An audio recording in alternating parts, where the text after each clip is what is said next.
खुलुमबाय स्टुडिअ दं आङो राकेश रामसियारि बे समाव आसाम केबिनेटआव लानाय गासै मोन 29 जे बिथांखि बे बिथांखिखौ नोंथांमोननो बड'लेण्ड बुब्लिया फारि फारि लाबोदों नंगौ बे समाव आसामनि केबिनेट बे केबिनेटआ मैया जुथुमनायनि गेजेरजों गोबां गोनां बिथांखि बे गोनां बिथांखिफोरखौ बिथांमोना लानायखौ नुनो मोनदों पन्चायतनिफ्राय लानानै पन्चायत राज आरो गोबां जिल्ला गोदानै जिल्ला फोसावनाय लोगोसेनो गोबां मोब्लिबनि जे जेंना जाबाय थानाय बे मोब्लिबनि जेंना बे जेंनानि सायावबो आसाम केबिनेटआ मैया गोनां बिथांखि लानायखौ नुनो मोनदों थारैनो नोंथांमोननो बे बड'लेण्ड बुब्लिया नैबे समाव बे गोनां बिथांखि गासै मोन 19ता फोसावजानाय जे बिथांखि केबिनेटआ थांखि लानाय बे थांखि लानायखौ नोंथांमोननि गेजेराव बड'लेण्ड बुब्लिया लाबोगोन आरो मोनसे गोजोनथाव खौरां बे गोजोनथाव खौराङा जादों मा नैबे समाव बड'लेण्ड इउनिभारसिटि थामहिनबा बेनि बेन्दोङाव थानाय क'क्राझार गभर्नमेन्ट कलेज थामहिनबा क'क्राझार सरकारि फरायसालिमा बे फरायसालिमाखौ आपग्रेडेसन खालामनानै बे समाव इउनिभारसिटिसिम लांबाय होनानै बे समाव बा फोजौखांनानै क'क्राझार इउनिभारसिटि खालामबाय होनानै बे समाव मैया केबिनेटआ डिसिसन लादों बा बिथांखि लादों आरो बेनि अनगायैबो मोनसे गोजोनथाव खौरां बे गोजोनथाव खौराङा जादों मा तामुलपुर जिल्लाखौ फैगौ 17 सेप्तेम्बराव आबुङै जिल्ला महरै फोसावगोन होननानै बे समाव आसामनि केबिनेटआ मैया बिथांखि लादों बे समाव नोंथांमोननो मोन 29ता जे केबिनेट डिसिसन लानाय बे डिसिसन लानाया मा लादों बे डिसिसनखौ नोंथांमोननि गेजेराव बड'लेण्ड बुब्लिया लाबोदों नोंगौ हिमन्त बिश्व शर्मा केबिनेटआ गासै मोन 29 गोनां बिथांखि बे बिथांखिखौ मैया लानायखौ नुनो मोनदों बे समाव नोंथांमोननो बड'लेण्ड बुब्लिनि जे डिसप्ले बेनि गेजेरजों नोंथांमोननो फोरमायगोन मा बिथांखि लादों बे समाव नोंथांमोननो बड'लेण्ड बुब्लिया लाबोदों कारेन्टनि जे प्रब्लेम जाबाय थादोंमोन दा बावै मोब्लिबनि जे प्रब्लेम बे जेंनानि थाखाय लड शेडिंनि थाखाय मोनसे गिदिर थांखि लादों लड शेडिं जाबाय थानायनि थाखाय आसाम केबिनेटआ मोनसे गिदिर बिथांखि लानायखौ नुनो मोनदों लड शेडिंनि थाखाय मोनसे गिदिर थांखि लादों आसामनि केबिनेट बे केबिनेटआ बे समाव नोंथांमोननो मोनसे गिदिर खौरां बे गिदिर खौराङानो जादों मा मोन 29 जे बिथांखि बे बिथांखि बा मा लादों बे समाव नोंथांमोननो बड'लेण्ड बुब्लिया लाबोदों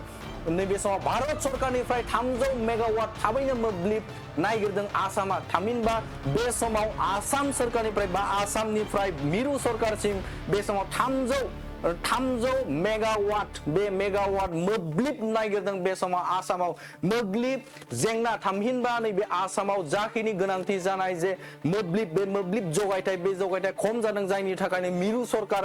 सरकाराव बे समाव 300 मेगावाट मिरु सरकारनिसिम मदद बिनायखौ नुनो मोनदों बे समाव गिदिर बिथांखि दिनै हादरनि गोहो मन्थ्रिखौ लोगो हमगोन गिबि मन्थ्रिया हादरनि गोहोनि मन्थ्रि बे गोहोनि मन्थ्रिखौ गिबि मन्थ्रि हिमन्त बिश्व शर्माया दिनै लोगो हमगोन गोनां बिथांखिफोरखौ सावरायनो थाखाय बे समाव गोहोनि मन्थ्रिखौ लोगो हमगोन होननानै आसामनि गिबि मन्थ्रि हिमन्त बिश्व शर्माया बुंथिदों बे 300 मेगावाट मोनफुङोब्ला रायजोआव जोबगोन लड शेडिंआ नंगौ बे 300 मेगावाटखौ जुदि मिरु सरकारनिफ्राय मोनफुंनो हायोब्ला आसामाव जाबाय थानाय जे मोब्लिबनि जेंना बे जेंनाया जोबगोन होननानै बे समाव केबिनेट डिसिसननि गेजेरजों रोखा फोरमायथिदों थामहिनबा बुंथिदों बे समाव नोंथांमोननो मोनसे गिदिर खौरां बे गिदिर खौरां लानानै फैदों जेब्ला 300 मेगावाट मोब्लिब मोनाब्ला रायजोआव एसे बिबांनि थाबावगोन लड शेडिंआ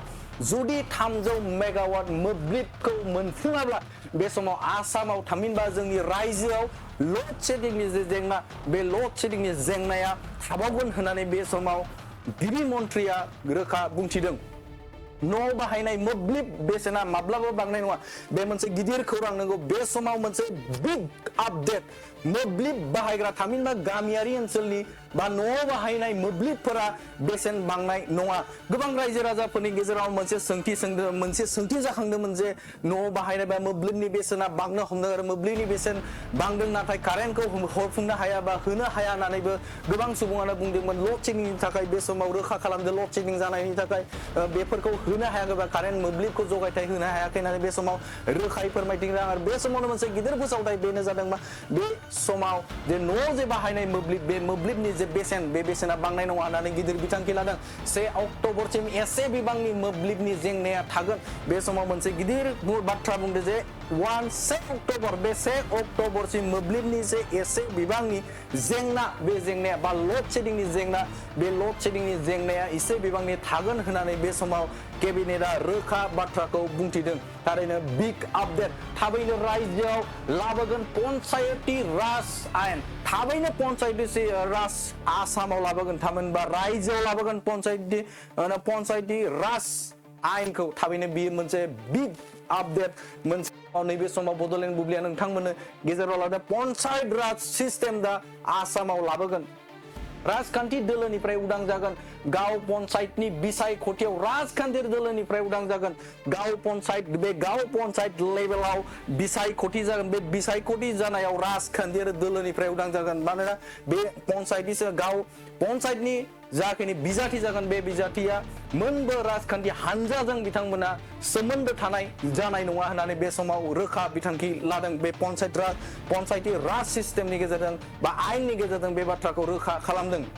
राजखान्थियारि दोलोआ जिल्लायाव पन्चायत आरो दखरा एबा आन्चलिक पन्चायतआव बिसायख'थि गेलेनो हागोन बे मोनसे गिदिर बिथांखि जे जिल्ला खोन्दो आरो नङाब्ला आन्चलिक एबा दखरा खोन्दोआवसो राजखान्थियारि दोलोफोरा बिसायख'थि गेलेनो हागोन होननानै बे समाव रोखा बाथ्रा बुंदों थामहिनबा आसाम केबिनेटआ मैया डिसिसन लानायखौ नुनो मोनदों बे समाव नोंथांमोननो बिग आपडेट नाथाय गामियारि एबा पन्चायतनि बिसायख'थियाव अराजखान्थि जागोन बे गामियारि जे पन्चायत बा गावारि एबा गामियारि जे पन्चायत बे पन्चायतआव राजखान्थियारि दोलोनिफ्राय उदां जागोन थामहिनबा अराजखान्थि जागोन बे बिसायख'थिया गाव पन्चायतनि जे बिसायख'थि बे बिसायख'थिया अराजखान्थि बा राजखान्थियारिजों लोब्बा जेबो थानाय नङा होननानै बे समाव रोखा खालामदों गाव पन्चायतनि आफादगिरिया जागोन खान्थि जाय आफादगिरि जागोन गाव पन्चायतनि आफादगिरि जागोन बे आफादगिरिया अराजखान्थि जागोन बा राजखान्थियारि आफादजों सोमोन्दो गैयै सुबुंफोरखौसो बेनि आफादगिरि बा गाव पन्चायतनि आफादगिरि महरै दोनगोन होननानै बे समाव रोखा मैया केबिनेट डिसिसननि थामहिनबा पन्चायती राजनि गेजेरजों बेफोर थागोन होननानै बे समाव रोखा खालामदों जिल्ला परिषदनि थाखाय लाबोगोन दलनि हेंथा आयेन जिल्ला परिषदनि थाखाय लाबोगोन दोलोनि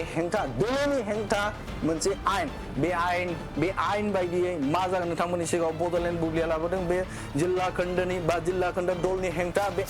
बे आयेनखौ मैयानि जे केबिनेट डिसिसन बे केबिनेट डिसिसनजों बे बिथांखिखौ लानायखौ नुदों 50% सोद्रोमाया जेब्लासिम दोलोखौ नागारा अब्लासिम जिल्ला परिषदनि सोद्रोमाया दोलो नागारब्ला जुदि दोलो नागार 50% जाय बिथांमोना दोलोनि बा बे सोद्रोमा जेब्लासिम दोलोखौ नागारा अब्लासिम जिल्ला परिषदनि सोद्रोमाया दोलोखौ जुदि नागारोब्ला बिथांमोननि जे बिबान बे बिबाना मा जागोन नोंथांमोननो बड'लेण्ड बुब्लिया लाबोदों 50% जुदि बे दोलोखौ नागारना जुदि थाङोब्ला जिल्ला परिषदनि बाहायथिनि हिसाबखौ दानिफ्रायनो एकाउन्टेन्ट जेनेरेल अफ इन्डियानो नायहोगोन जाय बिथांमोना बा नैबे जिल्ला खोन्दोनि जे परिषद बे परिषदनि जे बाहायथिनि हिसाबखौ दानिफ्रायनो एकाउन्टेन्ट जेनेरेल अफ इन्डियानो बा बिथांमोना संदांगोन बा बिथांमोना नायबिजिरगोन बिथांमोना बबेयाव बाहायदों माबे खामानियाव बिथांमोना बाहायदों बिनि हिसाब किताबखौ बे समाव एकाउन्टेन्ट जेनेरेल अफ इन्डिया बे समाव नायबिजिरगोन थामहिनबा हिसाबखौ बिथांमोननिखौ लागोन Gurucharan college Lakhimpur north Lakhimpur college Bongaigaon college Kokrajhar सरकारि college JB college Nagaon college Sibsagar college बेफोरखौ गासैखौ मुलुग फरायसालिसिम बा मुलुगसोलोंसालिसिम आपग्रेड खालामगोन थामहिनबा फोजौखांनाय जाबाय होननानै बे समाव आसामनि केबिनेटआ मैया डिसिसन लानायखौ नुनो मोनदों Gurucharan college Lakhimpur north Lakhimpur college Bongaigaon college Kokrajhar सरकारि college JB college Nagaon college Sibsagar कलेजफोरखौ मुलुगसोलोंसालिसिम फोजौखांनायनि थांखि मैया बे गिदिर थांखिखौ मैया लानाय जादों बा आसामनि केबिनेटआ मैया बे थांखिखौ लानायखौ नुनो मोनदों नंगौ बे समाव नोंथांमोननो मोनसे बिग आपडेट लाबोदों क'क्राझारनि बिटिआर हालामनि जे क'क्राझार सरकारि फरायसालिमाखौ बे समाव फोजौखांनानै मुलुग सोलोंसालिसिम आपग्रेड खालामबाय होननानै मैया केबिनेटआ डिसिसन लानायखौ नुनो मोनदों आसामनिफ्राय आर्म फोर्स स्पेशल पावार एक्टखौ बोखारनायनि थाखाय मिरु सरकारखौ खावलायगोन बे समाव मोनसे गिदिर थांखि आसामनि बा थामहिनबा आसामनि खना खनला जायगा बे खना खनला जायगाफोराव गोबां बेफोरबायदि गुबुन आफाद बिग्रायारि आफादफोर दंमोन जायनि थाखाय बे special एक्टखौ Special and Armed Force Special Power Act बे एक्टखौ आसामाव लागू खालामदोंमोन आरो बेखौ बोखारनायनि थाखाय मिरु सरकारसिम बा मिरु सरकारनो बिथांखि बा मिरु सरकारखौ खावलायगोन होननानै डिसिसन लानायखौ नुनो मोनदों 1990 मायथाइनिफ्राय आसामाव दंमोन असान्ति ओनसोल आयेन बे आयेनखौबो गैया खालामगोन मोनसे गिदिर थांखि बे गिदिर थांखियानो जादोंमोन 1990 मायथाइनिफ्राय मोनसे आयेन दङमोन असान्ति ओनसोल आयेन बे आयेनखौबो गैया खालामनाय बा बोखारनायनि थाखाय आसाम केबिनेटआ बे समाव मैया बिथांखि लानायखौ नुनो मोनदों मोनसे बिग आपडेट रायजोआव गं 79 महकुमा आरो साब डिस्ट्रिक्ट गायसनगोन बे मोनसे गिदिर खौरां रायजोआव 79 महकुमा रायजोआव 79 महकुमा आरो साब डिस्ट्रिक्ट गायसननो थांखि लादों मैया आसामनि केबिनेट जथुमा मैया थांखि लानायखौ नुनो मोनदों बे समाव नोंथांमोननो मोनसे बिग आपडेट नोंथांमोननि गेजेराव बड'लेण्ड बुब्लिया होबाय थादों 17 सेप्तेम्बरनिफ्राय आबुङै जागायगोन बिश्वनाथ जिल्ला नंगौ बे समाव नोंथांमोननो मोनसे गिदिर खौरां जाय बिश्वनाथ जिल्लाखौ डिलिमिटेशननि थाखाय दोनथ'नाय जादोंमोन आरो बेखौ फिन जिल्ला महरै फोसावफिनदों 17 सेप्तेम्बरनिफ्राय आबुङै जागायगोन बिश्वनाथ जिल्लाया 17 सेप्तेम्बरनिफ्राय बेखौ आबुङै जिल्ला महरै फोसावफिनगोन आसामनि केबिनेटआ मैया बे बिथांखिखौ लादों तामुलपुर जिल्लाखौबो आबुङै 17 सेप्तेम्बरनिफ्राय जागायगोन बे मोनसे गिदिर खौरां बिटिआर हालामनि जे जिहेतु मोनब्रै जिल्लामोन आरो मोनब्रैनि उनाव दा मोनबा जिल्ला जानो थांगासिनो आरो बेखौ 17 सेप्तेम्बरावनो बा 17 सेप्तेम्बराव बेखौ आबुङै जिल्ला महरै जागायगोन नंगौ बे मोनसे गिदिर खौरां आरो गोजोनथाव खौरां बिटिआर हालामनि थाखाय बिटिआरनि रायजो राजाफोरनि थाखाय मोनसे गोजोनथाव खौरां बे हाबाफारियाव तामुलपुराव बाहागो लागोन मन्त्रि उर्खाव गोरा ब्रह्म बे हाबाफारियाव बे बेखेवनाय हाबाफारियाव आसामनि मन्त्रि बिथां उर्खाव गोरा ब्रह्मआ बे हाबाफारियाव बाहागो लागोन होननानै बे समाव आसामनि केबिनेटआ मैया डिसिसन लानायखौ नुनो मोनदों बे समाव नोंथांमोननो मोननै जिगुथा बिथांखिफोर बे बिथांखिफोरखौ नोंथांमोननो बड'लेण्ड बुब्लिया होबाय थादों गुबुन फारसे बिश्वनाथ जिल्लायाव बाहागो लागोन मन्त्रि पीयूष हाजरिकाया गुबुन फारसेथिं बिश्वनाथ जिल्ला बे बिश्वनाथ जिल्लाखौबो जे जिल्ला महरै फोसावगोन 17 सेप्तेम्बराव बेवहाय बाहागो लागोन आसामनि मन्त्रि पीयूष हाजरिका बिथाङा बे समाव मोनसे गिदिर खौरां नोंथांमोननि गेजेराव बड'लेण्ड बुब्लिया लाबोदों आरो मोन 29टा जे आसामनि केबिनेट डिसिसन लानाय बा बिथांखि लानाय बे बिथांखि लानायखौ नोंथांमोननि गेजेराव लाबोबाय थादों बजालि जिल्लाखौ दुर्गा फुजानि उनाव आबुङै बेखेवगोन बे मोनसे गिदिर खौरां बे समाव बजालि जिल्ला बे गोदानै गायसनजानो गोनां जे बजालि जिल्ला बे बजालि जिल्लाखौ फैगौ दुर्गा फुजा बे दुर्गा फुजानि उनावसो फोसावनाय जागोन होननानै मोनसे आसामनि केबिनेट बे केबिनेटआ मैया बिथांखि लानायखौ नुनो मोनदों बे समाव नोंथांमोननो गासै आसाम सोरखारा होनाय बा आसाम सोरखारा जे फोसावनाय बे फोसावनाय गासै मोन 19टा गिदिर जे बिथांखि बे बिथांखिफोरखौ बड'लेण्ड बुब्लिनि गेजेरजों नोंथांमोननि गेजेराव लाबोदों रायखांनांगोन बेखौबो क'क्राझार सरकारि फरायसालिमा बे फरायसालिमाखौ क'क्राझार मुलुगसोलोंसालि थामहिनबा इउनिभार्सिटिसिम बे समाव आपग्रेड खालामनाय जाबाय आरो गुबुन फारसेजों जुदि जों नोजोर होयोबा बिटिआर हालामनि थाखाय मोनसे गोजोनथाव खौरां तामुलपुर जिल्ला बे तामुलपुर जिल्लाखौ फैगौ 17 सेप्तेम्बरनिफ्राय आबुङै जिल्ला महरै फोसावगोन होननानै बे समाव केबिनेटआ बिथांखि लानायखौ नुनो मोनदों आरो बे हाबाफारियावनो बिटिआर बिथां इउजि ब्रह्म आसामनि केबिनेट मन्त्रि बिथां इउजि ब्रह्मआ बाहागो लागोन होननानै जोंनिसिम बाथ्रा मैयानि केबिनेट डिसिसननि गेजेरजों मोनथिना मोनदों बे समाव नोंथांमोननो बड'लेण्ड बुब्लिया नैबे मोन 29टा जे आसाम केबिनेट लानाय डिसिसन बे डिसिसनखौ नोंथांमोननि गेजेराव लाबोबाय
चिराङाव सावस्रि सिबिथायनि थाखाय मोनसे मोजां फाहामथायनि राहाखौ लानानै फैदों एसडि क्लिनिकआ। आथिखालाव सुबुंनि देहायाव नुजाथिबाय थानाय डायबिटिस बेरामनि थाखाय मोजां फाहामथाय होयो एसडि क्लिनिकआ।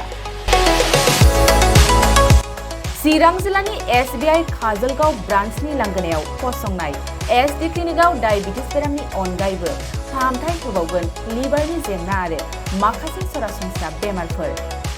बे एसडि क्लिनिकआव डायबिटिस बेरामनि फाहामथायखौ होगोन जर'खा फाहामगिरि डक्टर समिक देबा। नोंथांमोना फुं आरो मोनाबिलि समावबो बे क्लिनिकआव फाहामथाय लानो हागोन। डक्टर, लेबरेटरि, मुलि, इसिजि सिबिथायनि खाबुफोरखौ बे एसडि क्लिनिकआव मोनजोबगोन। जुदि एसडि क्लिनिकआव रायजो राजाफ्रा गाव गावनि देहायारि जेंनाखौ फाहामथाय लानोबा नैबे मबाइल नम्बर 7002293924 एबा 9954687236 आव थोंजों मुं थिसननो हागोन।